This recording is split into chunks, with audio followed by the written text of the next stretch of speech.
اور قوم موسیٰ میں کچھ لوگ ایسے بھی ہیں جو حق کا راستہ بتاتے ہیں اور اسی کے مطابق انصاف کرتے ہیں.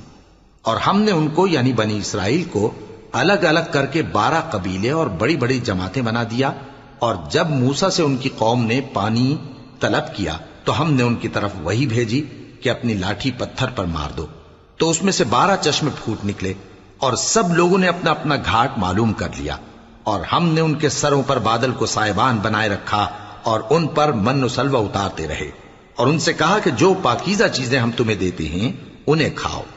اور ان لوگوں نے ہمارا کچھ نقصان نہیں کیا بلکہ جو نقصان کیا اپنا ہی کیا. اور یاد کرو جب ان سے کہا گیا کہ اس شہر میں سکونت اختیار کر لو اور اس میں جہاں سے جی چاہے کھانا پینا، اور ہاں شہر میں جانا تو حطتن کہنا، اور دروازے میں داخل ہونا تو سجدہ کرتے ہوئے، تو ہم تمہارے گناہ معاف کر دیں گے اور نیکی کرنا